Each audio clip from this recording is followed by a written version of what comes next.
ನಮಸ್ತೆ ಮಿತ್ರರೇ. ಕುಂಬಳಕಾಯಿಯ ಮಜ್ಜಿಗೆ ಹುಳಿ ಯಾರಿಗೆ ಇಷ್ಟ ಇಲ್ಲ? ಎಲ್ಲರಿಗೂ ಇಷ್ಟವಾದುದು. ಆದರೆ ಸ್ವಲ್ಪ ಈ ಮಳೆಗಾಲದಲ್ಲಿ ನಾವು ಅದನ್ನು ಅವಾಯ್ಡ್ ಮಾಡ್ತೇವೆ, ಸ್ವಲ್ಪ ಶೀತ ಪ್ರವೃತ್ತಿಯನ್ನು ಹೊಂದಿರುವುದು ಹೇಳಿ. ಹಾಗಾಗಿ ಇವತ್ತು ನಾನು ಮಾಡುವಂತಹ ಬೀಟ್ರೂಟನ್ನು ಉಪಯೋಗಿಸಿ ಮಜ್ಜಿಗೆ ಹುಳಿ ಮಾಡಿದ್ದೇನೆ. ಆರೋಗ್ಯಕ್ಕಂತೂ ಬಹಳ ಉತ್ತಮ. ನಿಮಗೆಲ್ಲ ಗೊತ್ತಿರುವ ಹಾಗೆ ಕ್ಯಾಲ್ಶಿಯಂನಿಂದ ತುಂಬಿದಂತಹ ಈ ಒಂದು ಬೀಟ್ರೂಟನ್ನು ಯಾರು ಎನಿಮಿ ಅಂದರೆ ರಕ್ತಹೀನತೆ ಯಾರಿಗುಂಟು ಅಂಥವರು ಉಪಯೋಗಿಸಬಹುದು. ಇವತ್ತು ನಾನು ಮಾಡಿದಂತಹ ಈ ಒಂದು ಮಜ್ಜಿಗೆ ಹುಳಿ ಹೇಗೆ ಮಾಡುವುದನ್ನು ನೋಡೋ ಮೊದಲು ಯಾರೆಲ್ಲ ನನ್ನ ಚಾನಲನ್ನು ನೋಡ್ತಿದ್ದೀರಿ, ಯಾರೆಲ್ಲ ಇನ್ನೂ ಸಬ್ಸ್ಕ್ರೈಬ್ ಮಾಡಿಲ್ಲ, ದಯವಿಟ್ಟು ಸಬ್ಸ್ಕ್ರೈಬ್ ಮಾಡಿ ಸಪೋರ್ಟ್ ಮಾಡಿ ಅಂತ ಹೇಳುತ್ತಾ ಬನ್ನಿ ಅಡಿಗೆ ಮನೆಗೆ ಹೋಗೋಣ. ನಮಸ್ತೆ ಮಿತ್ರರೇ. ಇವತ್ತು ಬೀಟ್ರೂಟನ್ನು ಬಳಸಿ ಒಂದು ಮೊಸರು ಹುಳಿ ಮಾಡೋಣ. ಬಹಳ ಸುಲಭವಾಗಿ ಕೂಡಲೇ ಆಗುವಂತಹದ್ದು. ನೋಡಿ, ಒಂದು ಬೌಲ್ನಷ್ಟು ಒಂದು 50 ಗ್ರಾಮ್ಸ್ನಷ್ಟೇ ತೆಂಗಿನ ತುರಿ ತೆಗೆದುಕೊಂಡಿದ್ದೇನೆ. ಒಂದು ತೆಂಗಿನಕಾಯಿಯಲ್ಲಿ ಅದರ ಅರ್ಧ ಗಡಿಯಲ್ಲಿ ಅರ್ಧ ಸಾಕು. ಮತ್ತು 1 ಚಮಚ ಜೀರಿಗೆ, 1 ಚಮಚ ಸಾಸಿವೆ, 1 ಚಮಚ ಉದ್ದಿನಬೇಳೆ, 2 ಕಾಯಿಮೆಣಸು ನಿಮಗೆ ನಮ್ಮ ಖಾರಕ್ಕೆ ತಕ್ಕ, ಸ್ವಲ್ಪ ಕೊತ್ತಂಬರಿ ಸೊಪ್ಪು, ಮತ್ತು ಮೊಸರು ಬೇಕು ನಮಗೆ. ಈಗ ಮೊದಲಿಗೆ ಮತ್ತು ಈ ಮೊಸರನ್ನು ಸ್ವಲ್ಪ ಕರೆದು ಮಜ್ಜಿಗೆ ಮಾಡಿಕೊಂಡು ಇಟ್ಕೊಳ್ಳೋಣ. ಸೊ ಇವತ್ತು ಬೀಟ್ರೂಟ್ನ ಮೊಸರು ಹುಳಿ. ಮತ್ತು ಸ್ವಲ್ಪ ಎಣ್ಣೆ ಬೇಕು ನಮಗೆ ಒಗ್ಗರಣೆಗೆ. ಈಗ ಮೊದಲಿಗೆ ಇದು ಸಿಪ್ಪೆ ತೆಗೆದು ಇದನ್ನು ನಾನು ಇದರಲ್ಲಿ ತುರಿದುಕೊಳ್ತೇನೆ. ವೀಕ್ಷಕರು ನೋಡಿ, ಚೆನ್ನಾಗಿ ಸಿಪ್ಪೆ ತೆಗೆದುಕೊಂಡೆ. ಇನ್ನು ಇದನ್ನು ಈ ರೀತಿಯಾಗಿ ಸ್ವಲ್ಪ ಈ ಟೈಪಿನ ಉದ್ದದ್ರಲ್ಲಿ ನಾವು ತುರಿದುಕೊಳ್ಬೇಕು. ಸಣ್ಣದು ಬೇಡ ತುಂಬ. ನೋಡಿ, ಹೀಗೆ ಇಷ್ಟು ಉದ್ದ ಬರಬೇಕು. ನಿಮಗೆ ಕಾಣ್ಬೋದು ನೋಡಿ. ಈ ರೀತಿಯಾಗಿ ನಾನು ಈಗ ಇದನ್ನು ತುರಿದುಕೊಳ್ತೇನೆ. ಎಲ್ಲವನ್ನು ತುರಿದುಕೊಂಡು ಮತ್ತೆ ಹೇಗೆ ಮಾಡೋದನ್ನು ನೋಡೋಣ. ವೀಕ್ಷಕರೇ, ಇಲ್ಲಿ ನೋಡಿ, ಎಲ್ಲ ಗ್ರೇಟ್ ಮಾಡಿ ಆಯಿತು. ಈಗ ಇಲ್ಲಿ ನಾನು ಒಂದು ಬಾಣಲೆಯನ್ನು ಉರಿಸಿಕೊಂಡಿದ್ದೇನೆ. ಉರಿಸಿಕೊಂಡು ಬಾಣಲೆ ಬಿಸಿ ಆಗುವಾಗ 1 ಸ್ಪೂನಿನಷ್ಟು ಎಣ್ಣೆ ಸಾಕ್ಬೋದು ಅಥವಾ ತುಪ್ಪ ಸಾಕ್ಬೋದು, ತುಂಬ ಬೇಡ. ಒಂದು ಸಣ್ಣ ಸ್ಪೂನಲ್ಲಿ ಸ್ವಲ್ಪ ಹಾಕ್ಕೊಂಡು ಇದನ್ನು ಅದಕ್ಕೆ ಹಾಕೊಳ್ಳೋಣ. ಬಿಸಿ ಆಗುವಾಗ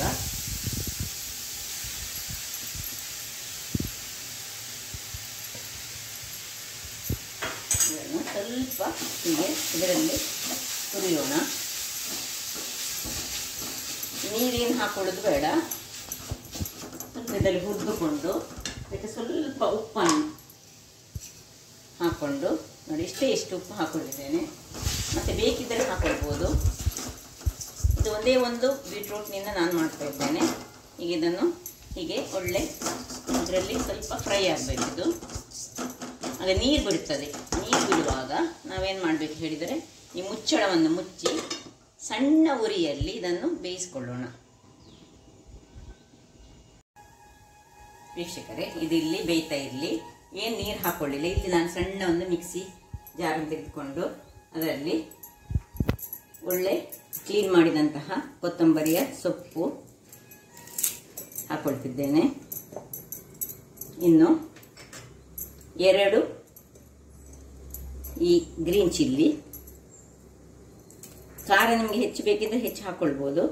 ಸ್ವಲ್ಪ ಕೊತ್ತಂಬರಿ ಸೊಪ್ಪು ಸಹ ಹೆಚ್ಚು ಹಾಕೊಳ್ಬೋದು. ಒಂದು ಜೀರಿಗೆ 1 ಚಮಚದಷ್ಟು, ಒಂದು ಅರ್ಧ ಚಮಚದಷ್ಟು ಸಾಸಿವೆ,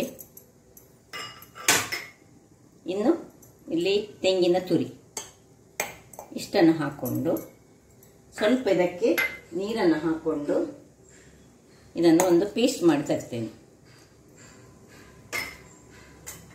ವೀಕ್ಷಕರೇ, ಇಲ್ಲಿ ನೋಡಿ, ಹೀಗೆ ತುಂಬ ಫೈನ್ ಪೇಸ್ಟ್ ಬೇಡ, ಒಂದು ಕಸ್ಕಸ್ಸ ಬೇಡ, ಸ್ವಲ್ಪ ಇನ್ ಬಿಟ್ವೀನಲ್ಲಿ ಬೇಕು ನಮಗೆ. ನೋಡಿ, ಈ ರೀತಿಯಾಗಿ ಆದರೆ ಆಯಿತು. ಇಲ್ಲಿ ನೋಡಿ, ಇದು ತುಂಬ ಹೆಚ್ಚು ಬೇಯಿಸಬೇಡ, ಸದಾ ಬೇಯಿದ್ರೆ ಸಾಕು.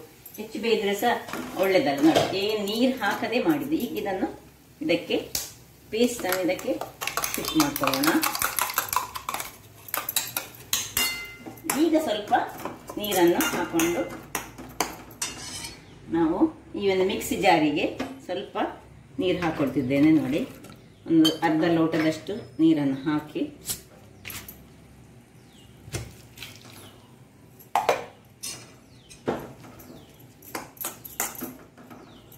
ಇನ್ನು ಒಂದು ಕುದಿ ತೆಗಿತೇನೆ ನಾನು. ಇದರಲ್ಲಿ ಒಂದು ಒಳ್ಳೆ ಕುದಿ ಬರಬೇಕಿದು. ನಾನು ಮುಚ್ಚಿ ಒಂದು ಕುದಿ ಬರಲಿ. ವೀಕ್ಷಕರೇ, ಇಲ್ಲಿ ನೋಡಿ ಒಳ್ಳೆ ಕುದಿ ಬಂದು ಸಾಕು. ಇಷ್ಟು ಕುದಿ ಬರುವಾಗ ನಾವು ಇದನ್ನು ಇದರ ಹಸಿ ವಾಸನೆ ಒಂದು ಹೋಗ್ಬೇಕು. ಅಷ್ಟು ತನಕ ನಾವು ಸ್ವಲ್ಪ ಹೀಗೆ ತಿರುಗಿಸ್ಕೊಳ್ಳೋಣ.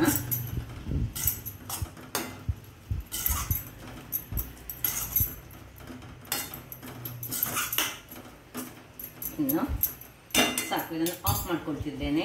ಆಫ್ ಮಾಡಿಕೊಂಡು ಸ್ವಲ್ಪ ಇದು ತಣ್ಣಗಾಗಬೇಕು. ಅಷ್ಟೊತ್ತಿಗೆ ಇದಕ್ಕೊಂದು ಒಗ್ಗರಣೆ ರೆಡಿ ಮಾಡ್ಕೊಳ್ಳೋಣ. ಇಲ್ಲಿ ಗ್ಯಾಸಲ್ಲಿ ಸಣ್ಣ ಒಂದು ಇದನ್ನು ಇಟ್ಕೊಂಡಿದ್ದೇನೆ. ಇದನ್ನು ಆಫ್ ಮಾಡಿಕೊಂಡು ಬಾಯಿ ಮುಚ್ತಾ ಇಲ್ಲ ನಾನು, ಇದು ಹೀಗೆ ಓಪನಲ್ಲಿ ಇಟ್ಕೊಂಡಿದ್ದೇನೆ. ಸ್ವಲ್ಪ ತಣ್ಣಗಾದ ಮೇಲೆ ಅದಕ್ಕೆ ನಾವು ಈಗ ಮಜ್ಜಿಗೆಯನ್ನು ಹಾಕೊಳ್ಳಿಕ್ಕೆ ಉಂಟು. ಇಲ್ಲೀಗ ಒಗ್ಗರಣೆಗೊಂದು ಬಣ ತೆಗೆದುಕೊಂಡಿದ್ದೇನೆ. ಅದಕ್ಕೊಂದು 2 ಸ್ಪೂನ್ನಷ್ಟು, ಸಣ್ಣ ಸ್ಪೂನಲ್ಲಿ 2 ಸ್ಪೂನ್ನಷ್ಟು ತೆಂಗಿನ ಎಣ್ಣೆ ನಾನು ತೆಗೆದು, ನೀವು ಯಾವ ಎಣ್ಣೆ ಅಂತ ತೆಗೆದುಕೊಳ್ಬೋದು. ಎಣ್ಣೆ ಸ್ವಲ್ಪ ಬಿಸಿ ಆಗಲಿ. ಬಿಸಿ ಆಯಿತು ನೋಡಿ. 1 ಚಮಚದಷ್ಟು ಸಾಸಿವೆ, 1 ಮೆಣಸು, ಇನ್ನು 1 ಚಮಚದಷ್ಟು ಉದ್ದಿನ ಬೇಳೆ, ಸ್ವಲ್ಪ ಅದು ಹೊಡೆಯುವಾಗ ಇಲ್ಲಿ ಕರಿಬೇವಿನ ಸೊಪ್ಪು ಹಾಕೊಂಡಿದೆ ಸಣ್ಣದರಲ್ಲಿ. ಇಲ್ಲಿ ಈಚೆ ಈಗ ನೋಡಿ ಸ್ವಲ್ಪ ತಣ್ಣಗಾಯ್ತು. ಈಗ ಇಲ್ಲಿ ಮಜ್ಜಿಗೆಯನ್ನು ಸ್ವಲ್ಪ ಬೀಟ್ ಮಾಡಿಕೊಂಡು ಇದಕ್ಕೆ ಸೇರಿಸ್ಕೊಳ್ತಿದ್ದೇನೆ ನೋಡಿ. ಸ್ವಲ್ಪ ತಣ್ಣಗಾಗಬೇಕು ಯಾವಾಗಲೂ ಸೇರಿಸುವಾಗ. ಬೀಟ್ ಮಾಡಿಕೊಂಡು ಅದನ್ನು ಈಗ ತಿರುಗಿಸ್ಕೊಳ್ಳೋಣ. ಇಲ್ಲಿ ಒಗ್ಗರಣೆ ಸಹ ರೆಡಿ ಆಯಿತು. ಒಗ್ಗರಣೆಯನ್ನು ನೋಡಿ, ಯಾವಾಗ ಸಾಸಿವೆ ಪಟ್ ಪಟ್ ಹೇಳಿತು ಮತ್ತು ಅದರೊಟ್ಟಿಗೆ ಉದ್ದಿನ ಬೇಳೆಯ ಕಲರ್ ಚೇಂಜ್ ಆದ ಕೂಡಲೇ ಆಫ್ ಮಾಡಿಕೊಂಡು ಇದಕ್ಕೆ ಇದನ್ನು ಸೇರಿಸ್ಕೊಳ್ಳೋಣ.